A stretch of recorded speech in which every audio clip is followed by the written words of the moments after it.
Charlie اور شکیل صدیقی پیش کردہ رومانہ شاہد. پھر تم یہاں سے کیوں چلے گئے؟ میں جب بھی ممی سے پوچھتی وہ کہتی کہ تمہارے فائدے کے لیے تمہیں دور بھیجا گیا ہے. نمی سے ہی کہتی تھی. مگر یہ سب ہمارے ساتھ کیوں ہوا چارلی؟ ہمارے ساتھ کیوں؟ اس سوال کا میں اسے کوئی جواب نہ دے سکا. شاید قدرت کو یہی منظور تھا. اچھا ہوا تم آ گئے چارلی، میں بہت تھک گئی ہوں. اس نے میرے ہاتھ تھام کر کہا. رو مت نورما، سب ٹھیک ہو جائے گا. میں نے اسے دلاسا دیا. فاؤنڈیشن مجھے پابندی سے رقم دیتی ہے اور کچھ میں نے پہلے ہی جمع کی ہوئی ہے. میں وہ سب تمہیں بھیج دوں گا. کہاں سے بھیج دو گے؟ تم کہیں واپس تو نہیں جا رہے؟ مجھے ریسرچ کے لیے واپس جانا ہوگا. بڑی یونیورسٹی میں جا کر کچھ تقریریں کرنا ہوں گی. تم بے فکر رہو، میں جلد واپس آ جاؤں گا. چارلی تم واپس نہیں جاؤ. اس نے میرا بازو مضبوطی سے جکڑ لیا. مجھے ڈر لگتا ہے. وہ ایک لمحہ میری زندگی کا حاصل تھا جب میں بڑے بھائی کی حیثیت سے کھڑا تھا اور میری چھوٹی بہن ضد کر کے مجھے روک رہی تھی. اچانک میری نگاہ ممی پر پڑی تو میں چونک پڑا. وہ مسلسل ہماری طرف دیکھ رہی تھی اور ان کے چہرے کے تاثرات تبدیل ہو رہے تھے.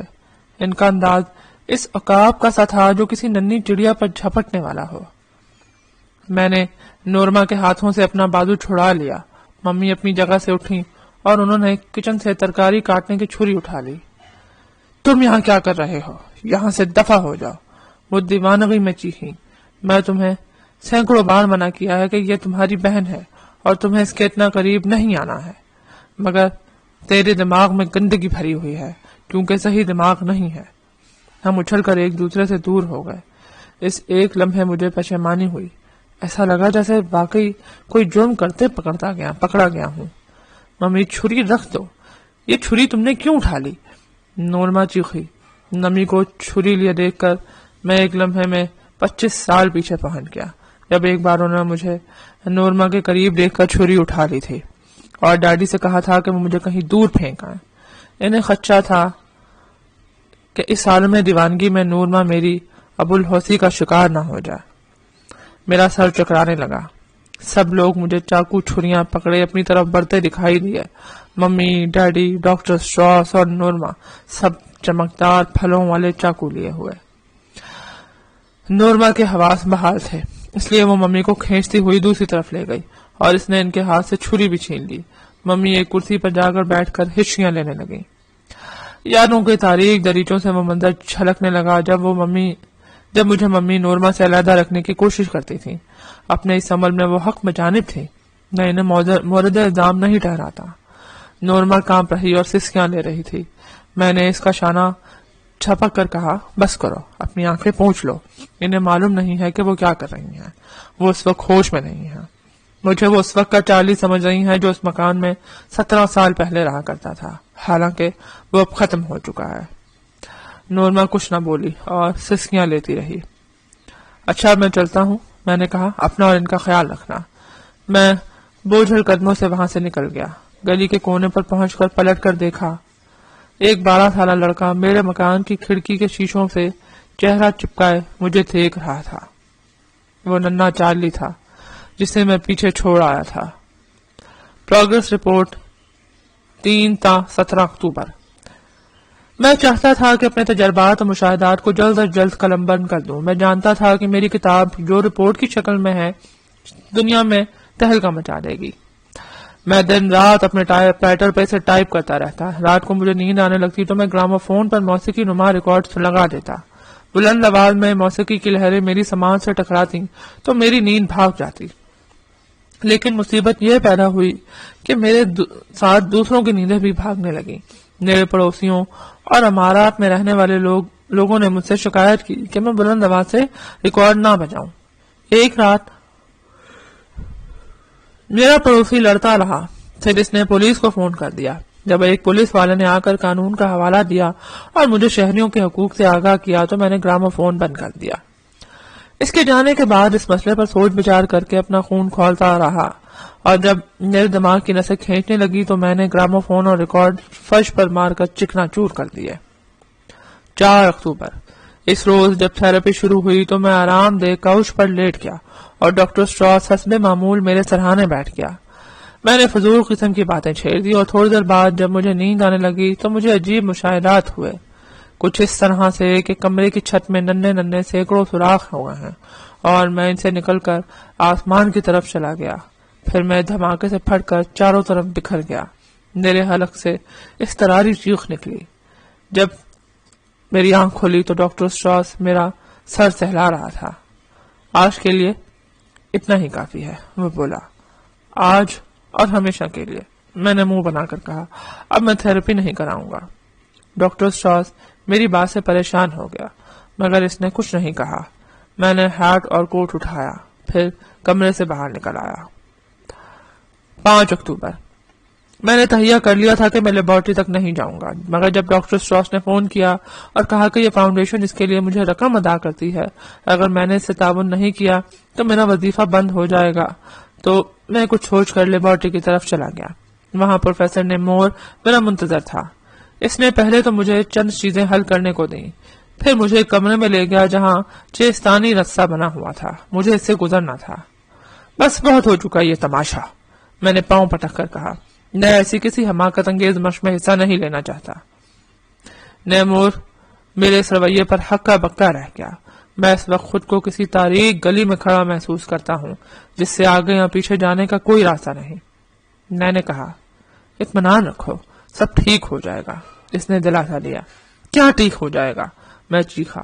یہاں سے دفع ہو جاؤ اور مجھے تنہا چھوڑ دو۔ اسے پریشان دیکھ کر میں نے اپنے غصے پر قابو پا لیا اور اس سے معذرت کی کہ مجھے ایسا نہیں کہنا چاہیے تھا۔ تمہاری تھیسس مکمل ہو گئی؟ میں نے ملائمت سے پوچھا۔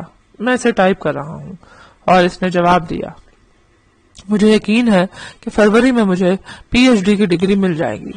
اس کی تھیسس پر مجھ پر کیے گئے تجربات کا نچوڑ تھی۔ ٹھیک ہے، اب تم جو کچھ کہو گے میں کروں گا، مگر اب میں اس بھول بھلائیوں میں نہیں دوڑوں گا۔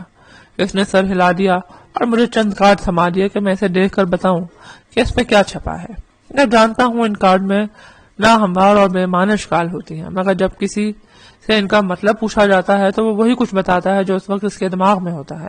بس مجھے یہی کرنا ہوگا کہ میں نے فکرہ نام تمام چھوڑ دیا۔ وہ میرے بولنے کا منتظر تھا۔ بس مجھے یہ کرنا ہوگا کہ وہ میرے لیے اشکال میرے لیے آشنا تھی، مگر جب میں نے اظہار کرنا چاہا اور کچھ لکھنا چاہا تو میرا دماغ بند ہو گیا اور میرے سوچنے سمجھنے کی صلاحیت جیسے مفقود ہو گئی۔ ان میں بہت سے کارڈز ایسے تھے جنہیں میں پہلے بھی دیکھ چکا تھا، لیکن ان کے بارے میں کچھ بتا نہیں پا رہا تھا۔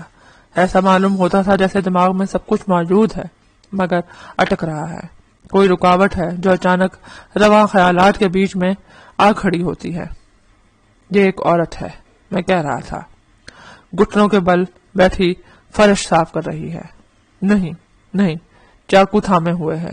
میں نے وہ کارڈ ایک طرف رکھا اور دوسرا سامنے کر لیا۔ 2 آدمی کسی گڑیا کو بیک وقت اپنی طرف کھینچ رہے ہیں۔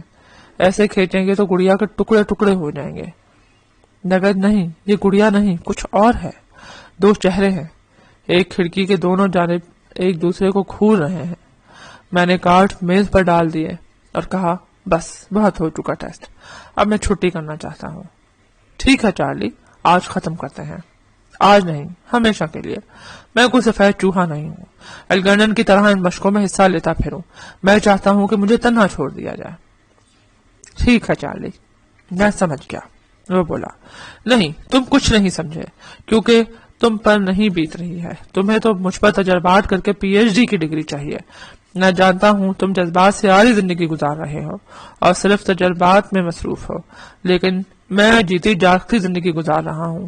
مجھ سے اس انداز میں نہ کھیلو، میں اب تمہارے کسی تجربے میں شریک نہیں ہو سکتا۔ میرا خیال ہے تمہیں ڈاکٹر اسٹراس سے بات کرنا۔ میں اب تم تمام لوگوں کو خداحافظ کہنا چاہتا ہوں، میں نے خشک لہجے میں کہا۔ پھر اس سے پہلے کہ وہ کچھ کہتا میں وہاں سے نکل آیا اور لفٹ کے ذریعے نیچے پہنچ گیا۔ یونیورسٹی کی لیبارٹری سے ہمیشہ کے لیے باہر آ چکا تھا۔ 7 اکتوبر۔